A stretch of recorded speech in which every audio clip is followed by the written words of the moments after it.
पुरशुकू और पुररौनक मस्जिद जमकरान में अभी हम मौजूद हैं, जो वाक़ई हुनर के एतबार से भी एक शाहपारा है और बहुत खूबसूरत ये मस्जिद बनाई गई है। इसकी तारीख़ क्या है?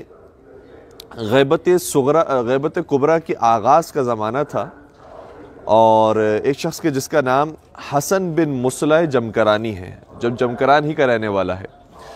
अलबत्ता उस ज़माने में जमकरान कोई मोहल्ले के अंदर या आबादी के अंदर तब्दील नहीं हुआ था, वो गांव था और दूर दराज लोग रहा करते थे इक्का दुक्का। तो हसन बिन मुसलह जमकरानी, उसने ख्वाब में नहीं बेदारी में ये सारा मंजर देखा है, इसलिए इसकी अहमियत कुछ ज़्यादा है कि दरवाजे पर उसके रात के वक्त दस्तक होती है और वो दरवाजे पर पहुँचता है तो कहते हैं कि आप चलो हमारे साथ इमाम ज़माना से मुलाकात के लिए।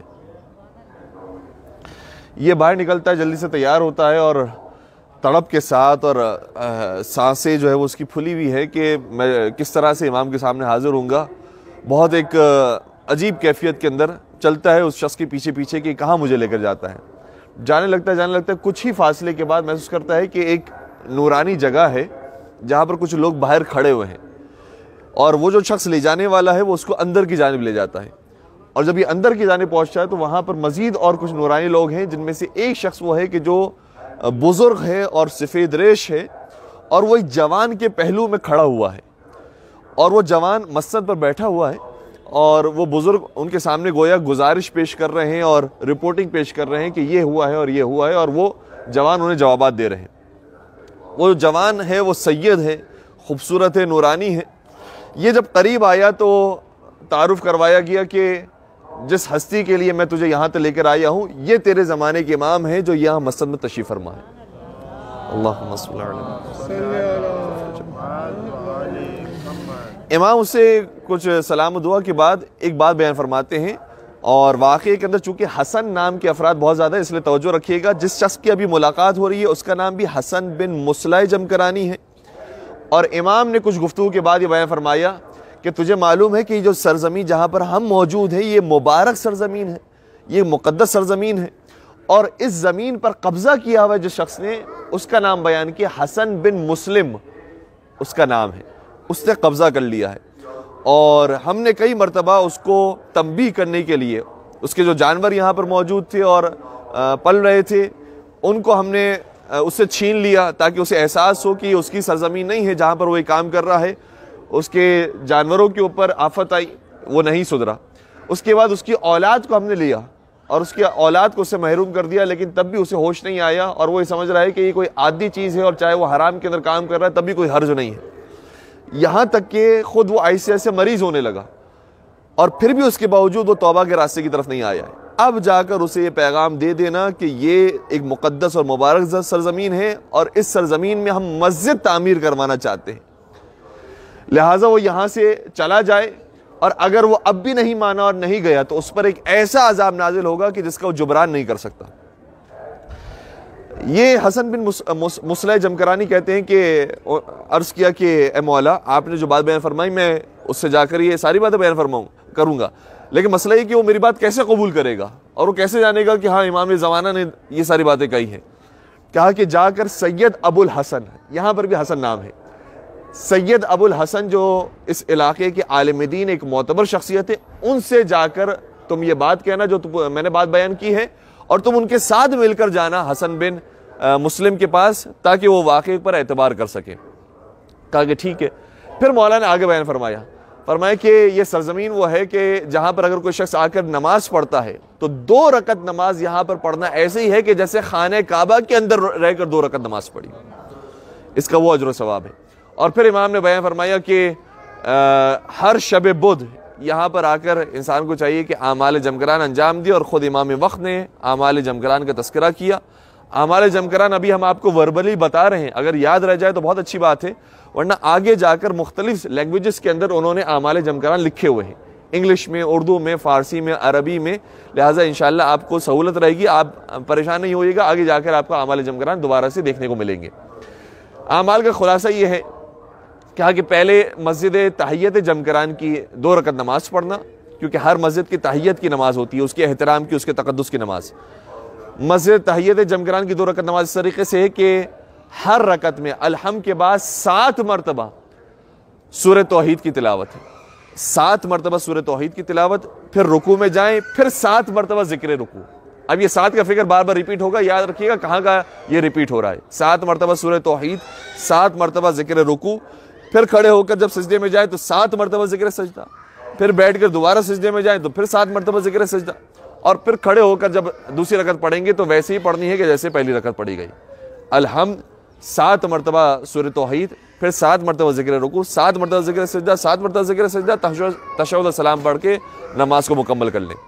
यह हो गए मस्जिद तहियत जमकरान की नमाज। फिर उसके बाद 2 रकत नमाज है नमाज इमाम ज़माना अलैहिस्सलाम के उन्वान से। इस नमाज को पढ़ने का तरीका यह है, और इस नमाज को उलमा बयान फरमाते हैं कि अपने घर में भी आप रहकर अपने वतन में भी जाकर नमाज पढ़ सकते हैं। नमाज इमाम ज़माना, नमाज का जब आगाज़ करेंगे तकबीरतुल इहराम करने के बाद अलहम शुरू करेंगे। अलहम का जब कंटिन्यूएशन हो रही होगी बिस्मिल्लाहिर्रहमानिर्रहीम अल्हम्दुलिल्लाहि रब्बिल आलमीन अर्रहमानिर्रहीम मालिकि यौमिद्दीन, फिर इय्याका नअबुदु व इय्याका नस्तईन पर आकर हमें रुक जाना है और 100 मरतबा इय्याका नअबुदु व इय्याका नस्तईन पढ़ना है। पूरी तस्बीह इय्याका नअबुदु व इय्याका नस्तईन की निकालनी है। और ये गोया इशारा इस बात की तरफ कि हमें समझना चाहिए इस आयत का मफहूम क्या है, क्यों हम बार बार इस आयत को दोहरा रहे हैं। इसका मतलब ये है कि इय्याका नअबुदु व इय्याका नस्तईन, ए खुदा हम सब सिर्फ तेरी ही इबादत करते हैं और हम सब सिर्फ तुझ ही से मदद चाहते हैं। तू ही हकीकत में मदद देने वाला है और तेरी ही परस्तिश करते हैं, तेरी ही इबादत करते हैं। और यहाँ पर हम का लफ्ज़ मौजूद है, यानी हम सब यही काम करते हैं। और इससे उलमा ने यह भी इशारा लिया है कि इंसान को चाहिए कि जमात के साथ नमाज पढ़े, क्योंकि ये जुमला ये कहता है नमाज के अंदर कि इय्याका नअबुदु, हम सब तेरी इबादत करते हैं और हम सब तेरी तुझसे मदद चाहते हैं।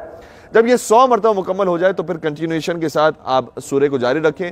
इहदिनस सिरातल मुस्तकीम सिरातल लज़ीना अनअमत अलैहिम गैरिल मग़ज़ूबि अलैहिम वलद्दाल्लीन। सूरह अलहम मुकम्मल हो गया। अब सूरह तौहीद 1 मरतबा पढ़नी है, अब 7 मरतबा नहीं है। 1 मरतबा सूरह तौहीद है, फिर रुकू के अंदर फिर 7 मरतबा ज़िक्र रुकू है, सजदे में 7 मरतबा ज़िक्र सजदा है, दूसरे सजदे में 7 मरतबा ज़िक्र सजदा है। दूसरी रकत के लिए जब खड़े होंगे तो वैसे ही पढ़नी है जैसे पहली रकत पढ़ी थी, यानी इसमें भी 100 मरतबा इय्याका नअबुदु व इय्याका नस्तईन आएगा। फिर 1 मरतबा सूरह तौहीद है। फिर कुनूत के लिए अपने हाथों को बुलंद करेंगे। कुनूत में आप बहुत बेहतर है कि दुआए सलामती इमाम ज़माना अलैहिस्सलाम पढ़ें। और फिर जब रुकू में जाए तो 7 मरतबा ज़िक्र रुकू है, फिर सजदे में 7 मरतबा ज़िक्र सजदा, दूसरे सजदे में 7 मरतबा ज़िक्र सजदा, तशहुद सलाम पढ़ के नमाज को मुकम्मल कर दें। जब नमाज इमाम ज़माना भी मुकम्मल हो जाए तो अभी आमाल मुकम्मल नहीं हुए, कंटिन्यू है। नमाज मुकम्मल होने के फ़ौरन बाद बगैर कुछ और कहे 1 मरतबा कहे ला इलाहा इल्लल्लाह। फिर वही परवरदिगार की तौहीद का ऐलान है कि कोई हमारा अल्लाह और कोई हम किसी को माबूद नहीं समझते सिवाय अल्लाह वहदहू ला शरीक है। 1 मरतबा ये कहना है। फिर तस्बीह हज़रत फ़ातिमा ज़हरा सलाम अलैहा पढ़नी है। जब वो तस्बीह मुकम्मल हो जाए तो उसके फ़ौरन बाद सजदे में जाएं और सजदे में फिर 100 मरतबा अल्लाहुम्मा सल्लि अला मुहम्मद व आले मुहम्मद पढ़कर आमाल को मुकम्मल कर देना है। और यहाँ पर भी अगर 1 मरतबा सलवात पढ़ के मिल के तो अच्छा रहेगा। अच्छा, ये तो हमने आमाल और जो ज़ाहिरी इबादत है उसके बारे में बयान कर दिया, लेकिन याद रखिएगा कि हर इबादत का एक ज़ाहिर होता है और दूसरा हर इबादत का एक बातिन और स्पिरिट होता है। वो स्पिरिट बहुत ज़रूरी है। कभी कभार हम ज़ाहिरी चीज़ को बयान कर देते हैं और लोग ज़ाहिर पर इक्तफा करके चले जाते हैं। जैसे इमाम रज़ा की एक ज़ियारत है जो ज़ाहिरी तौर पर हमें बयान की गई है, ये पढ़ना है, लेकिन जो इमाम ज़माना से दिल से हम सलाम पेश कर रहे हैं वो और है, उसकी कैफियत और है, वो स्पिरिट के साथ जो बात होती है और दिल से जो गुफ्तगू होती है वो और होती है।